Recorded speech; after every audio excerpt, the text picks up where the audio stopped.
Hey everybody, it's Ron from Pick Dawgz, and this is Ron's Rundown. We're going to go over the MLB games scheduled for Monday, March 31st, 2025. Now if you like this video, make sure to hit that thumbs up button and subscribe. Put your baseball picks in the comments section below. And if you're looking for my best bets, the games I love the most, you can find those at the Premium Picks tab at pickdawgz.com. There's also a link in the description. Alrighty, here we go. Here are the games for Monday, Major League Baseball. First up, the Kansas City Royals taking on the Milwaukee Brewers. Kris Bubic and Elvin Rodriguez are your starters. The Brewers are a very well-run organization when it comes to pitching, and there's a reason why Rodriguez made the rotation despite only having a little bit over 30 innings of work at the major league level in his career and not pitching in 2024 in the majors.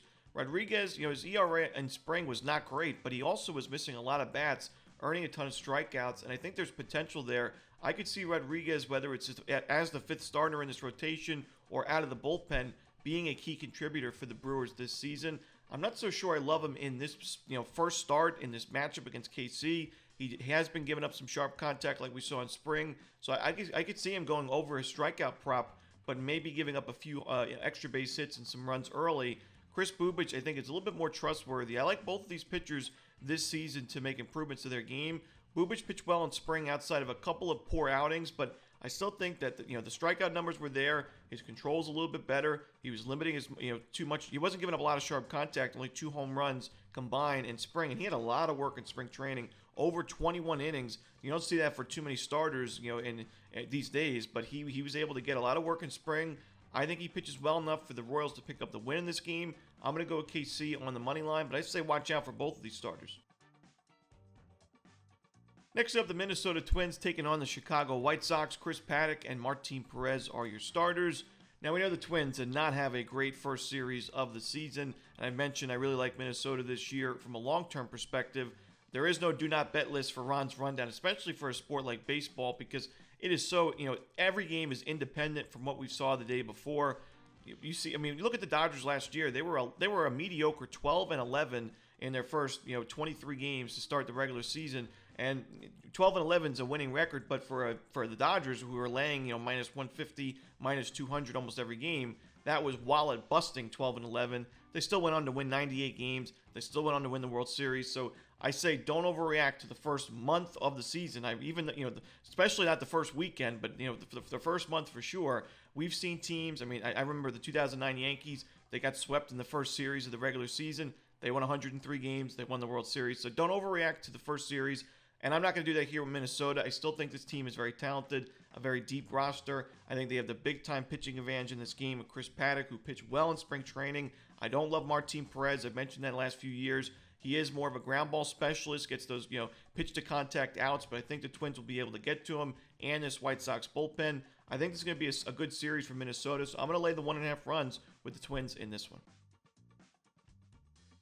Next up, the Boston Red Sox taking on the Baltimore Orioles. Should be a fun series in the AL East. And in this game, we have a pair of lefties on the mound, Sean Newcomb and Kate Povich. I think it was the right decision for the Orioles to add Povich to the 5-man rotation to start the season. Povich has a lot of potential. I know he struggled in 2024, 3-9, 5.2 ERA, but I think he makes improvements in 25, and he actually pitched pretty well against these Red Sox last season. One of the outings was one of his best of the season. It was 6 1/3 innings. 2 runs, 6 strikeouts, a quality start. The next wasn't as strong. He did struggle a little bit with the home run ball, but one of the home runs he gave up was to somebody he's not going to have to worry about in this game. That was to Tyler O'Neill, who's now, of course, a member of the Orioles. So I think that Povich pitches well. Newcomb looked pretty solid in spring training, but he just hasn't been able to put it together as an MLB starter yet in his career, and he's been in the league for a while. I just have to see it to believe it first, and I think the Orioles are a really tough lineup for a lefty right now. So I'm going to go with the Baltimore Orioles in this one and take them on the money line. Next up, we have the Colorado Rockies taking on the Philadelphia Phillies. German Marquez makes his season debut, and Christopher Sanchez goes for the Phillies. It's nice to see Marquez back on the mound. He, of course, missed mostly the entire 2024 season. He did return for a few innings, I believe, at the end of the year. But Marquez makes his first start this season. He did struggle a bit in spring. He gave up a lot of sharp contact, a lot of base runners, and I do think he could struggle early on this year, even away from Coors Field. But, this is a really tough Phillies lineup, so I just don't love Marquez's matchup here. I think he will be pretty sharp as the season goes along, probably at the top of this Rockies rotation at some point. But right now, I'm not looking to back him, especially with Sanchez on the other side. A very solid starting pitcher for the Phillies. Had a great year last year. I think he's one of the more underrated pitchers in baseball because, his record on paper, 11-9, doesn't look amazing, but 3.32 ERA, keeps the ball on the ground. I think he has a good season this year, and against a weak Rockies lineup, I expect him to pitch pretty well today. So I'm going to go with the Phillies in this one on the run line. Next up, we have the New York Mets taking on the Miami Marlins. We got David Peterson and Cal Quantrill on the mound. Now, last year I faded David Peterson quite a bit because while he had a 2.9 ERA, he also had a 4.1 xFIP and a 4.59 expected ERA. The expected numbers were not great for Peterson. His strikeout rate was the lowest it's been since his rookie year. His walk rate was still pretty steep, and I just think, he's a starting pitcher that I look for regression for in 2025 after, I would say, a pretty unsustainable and quite fortunate 2024. I think the Marlins can get to him for a few runs in this game, especially because his control in spring training was a little bit off, and I think he's not going to pitch too deep into this ball game. I also think Cal Quantrill is a solid option. I think it's a good pickup for the Marlins this year. He's more of a pitch-to-contact guy, which I don't usually back too often, but I backed him quite a bit with the Rockies last year, especially at Coors Field, and he was pretty solid in certain spots. He was able to get some outs, and I think it was a good pickup for Miami, a team that's not going to win a lot of games this year, but it's looking for some veterans to help out that rotation, especially some of the younger starters in that rotation and in the organization. So I think the value lies with Miami in this one. The Mets offense has been very inconsistent to start the year. Give me Miami. Next up, we have the Texas Rangers taking on the Cincinnati Reds. Kumar Rocker going for the Rangers and making his Reds debut and season debut. Brady Singer for Cincinnati. Now, I mentioned I don't love the matchup, or I don't love the fit for Singer at Great American Ballpark too much because while he's already pitched at Kauffman Stadium, which can be very hitter-friendly when the wind is blowing out, Singer is somebody that does give up a lot of sharp contact at times and, giving up a lot of home runs, pitching at Great American Ballpark, usually not a great combination. I still think, though, Singer is the better option in this game. I think these are two similar bullpens that I'm a little bit hesitant with to start the season. I don't necessarily hate, but I do think this is going to be an interesting series. It's not my favorite game on the board, but I would lean towards the Reds. I think Rocker is an interesting starting pitching option as well for the Rangers. He's got great strikeout stuff. Can his control be good enough, and can he limit enough sharp contact? Pitching a Great American as well, I don't necessarily think so. I think the Reds can get to him for a few runs and home runs. I'm going to go with the Reds in this game on the money line. Next up, we have the Pittsburgh Pirates taking on the Tampa Bay Rays. Carmen Mlodzinski and Drew Rasmussen are your starters. I do think that this is a matchup where I give the advantage to Tampa Bay because I think Rasmussen's going to be able to go a little bit deeper into this game, and we'll have to see less of this Rays bullpen compared to the Pirates, where Mlodzinski's been mostly featured as a reliever in his career. I wouldn't expect him to go more than 3 innings in this game. And I think the Rays are going to be able to get to him for a couple of runs early and also add a few runs on a Pirates bullpen that I'm not in love with. We see David Bednar struggle in the closing pitching role, but even some of the middle relievers, I do think on paper, Pittsburgh, while it may be an improvement from last year, still not exactly where they need to be to compete in the NL Central from a bullpen perspective. If they win some games, maybe make some moves at the deadline, that could change. But right now, I'm going to give the advantage to the Rays. I like their home field advantage. They're pretty much embracing the new life at George M. Steinbrenner Field. I'm going to go with the Rays on the money line and lean towards the over as well. Next up, we have the Washington Nationals taking on the Toronto Blue Jays. Michael Soroka and Bowden Francis are your starters. Francis pitched really well in the second half last year for Toronto, especially the last month. And when you look, I think he was about an inning or an out away from a no-hitter against the Mets in Rogers Center last year. So he was pitching really well. In spring, though, this year, he did struggle quite a bit. His strikeout numbers were still there, but he was giving up a lot of sharp contact, at least one home run in every outing that he had in spring training. 5 starts, and only one of them went more than 4 innings. So he was giving up a lot of home runs. The walks were also piling up a little bit. I am a little bit concerned with that against this Nationals lineup. I think this is a really improved Nationals lineup. A lot of young talent. I think they're going to be dangerous this year. I think they can get to Francis for a few runs, but I also don't love Soroka on the other side for the Nationals, and I think overall the pitching staff for Washington to start the year is not really in the best place. We've seen the Phillies score some runs, in that weekend series, and Soroka in his final 2 outings this spring himself, 8 2/3, 10 base hits, 12 earned runs, 2 home runs, and only 4 strikeouts with 10 walks to go with it. So you're not striking out batters, you're giving up a couple of home runs, and you've got 10 walks in your last 8 2/3 in spring. I just can't trust you in this game against a decent Blue Jays lineup as well. I got to go with the over. I think we see some runs in this one. Next up, we have the St. Louis Cardinals taking on the Los Angeles Angels. Tyler Anderson and Miles Mikolas are your starters.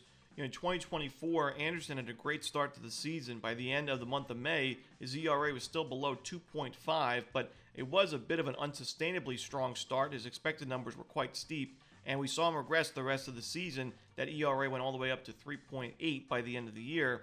I think he's a decent option in this Angels rotation, but I think Mikolas is the better option on the other side. I look for a bounce back year from Mikolas a bit in this one. I don't think it's going to be an ace level starter again, but I think he last year really struggled at Busch Stadium, had an ERA above 6. Previously, he had pitched really well at home, so I think he gets back to that this year. I think he's the better option. I think the Cardinals have the better lineup and bullpen to go with it, so I'm going to side with St. Louis in this one on the money line. Next up, we have the San Francisco Giants taking on the Houston Astros. We got Jordan Hicks and Ronel Blanco on the mound.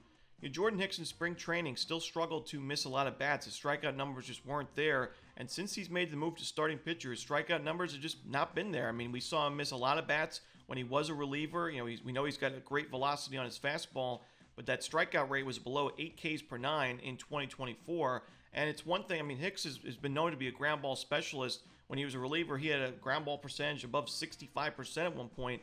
But last year also, his ground ball rate went down quite a bit. I think it was a 7% decrease in ground ball percentage from 23 to 24. So you're not missing as many bats. You're not keeping the ball on the ground as much. I just don't really love your position as a starting pitcher right now. I think Jordan Hicks is somebody who could still find a way to make starting pitching work, but he may be more effective as a reliever, and the Giants may make the move at some point if it just does not work not work out at the beginning of the year. I'm going to side with the Astros in this game. I know their offense was not the most consistent against the Mets in that first series. I think they were the last team in baseball to have an extra base hit. I think for the first 2 games, they didn't have a single extra base hit. But I think they're going to be better, good enough here. And Blanco, I think, is the better option to start this game. I think these two bullpens are kind of similar, middle of the pack bullpens. So I'm going to go with the Astros in this one at home. Next up, we have the Cleveland Guardians taking on the San Diego Padres. Luis Ortiz and Kyle Hart are your starters. Kyle Hart has only got 11 innings in his major league career. That was back in 2020 with the Red Sox. And in spring training, he also didn't have a lot of work. He had less than 8 innings, and he struggled quite a bit, giving up, in 7 2/3, 8 runs and 3 home runs. He had 7 strikeouts, but I still think the Guardians can find a few runs on him early, and I think the Padres do the same on Luis Ortiz, who had a lot more work at spring training, but didn't necessarily pitch a lot better. He was, in the month of March, 17 1/3, 15 earned runs. He had 13 walks given up. So the Ks per 9 was a little bit low. The walks per 9 was through the roof. I just think that this is going to be a pretty high scoring game early on. I'm going to go with the over in the first 5.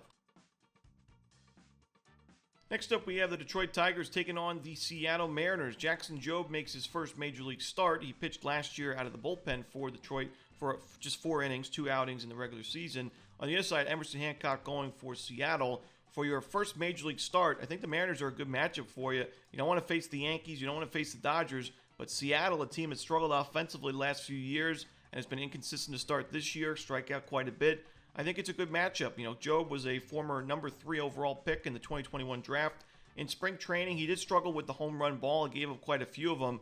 But again, at a pitcher-friendly ballpark like T-Mobile, where you don't see a ton of homers against a team that's struggling offensively, I think it's a good matchup for Jobe. I think he pitches well. I think the Tigers can get to Hancock for a few runs. I don't love his game overall, so I think he gets some run support. I like Jackson Jobe in his first start to major leagues to get a win, so give me the Tigers in this one. Next up, the Chicago Cubs taking on the Athletics. We got Ben Brown pitching in this one for Chicago. Joey Estes on the other side for the Athletics in their first game in Sacramento, the home opener here. I think Estes is going to be decent enough to give the A's a chance. I don't think he's going to be perfect against a tough Cubs lineup, but I think he'll be good enough because I like their chances for the A's to get to Ben Brown early. Ben Brown in his first game in the regular season against the Dodgers, 2 2/3 out of the bullpen, gave up 3 runs. 2 of those were earned, 3 walks to go with it. He's got great strikeout stuff, but the control has been a problem so far at the major league level. I think the A's take advantage of that. I think they get on the board early. I'm going to go with the A's in this one to win their home debut in Sacramento on the money line. And the final game we're going to talk about for the Monday card in Major League Baseball, it's going to be the Atlanta Braves and the Los Angeles Dodgers. Grant Holmes going for Atlanta. Tyler Glasnow making his season debut for the Dodgers. Glasnow pitched very well in spring training, exactly what you'd want to see. Limited work, but great strikeout numbers, and I think he pitches well against Atlanta. I think the Dodgers, this is a tough team to go against right now, playing great baseball. I think they are on the board early and often. I think this is going to be a competitive series. I don't think the Dodgers are going to run away with it, just like I don't think they're going to run away completely with every regular season series this year. I don't think it's going to look this easy for LA for most of the year, but I still think in this one, it's a lopsided pitching matchup. I think the Dodgers have the advantage. Give me LA. I'll take them on the money line, and I'll lean towards the run line. And that's it. Those are the games for Monday in baseball. Hope you enjoyed this video. Again, if you're looking for my best bets, you can find those at Pick Dawgz Premium, and there is a link in the description. As always, this is Romanelli. Good luck.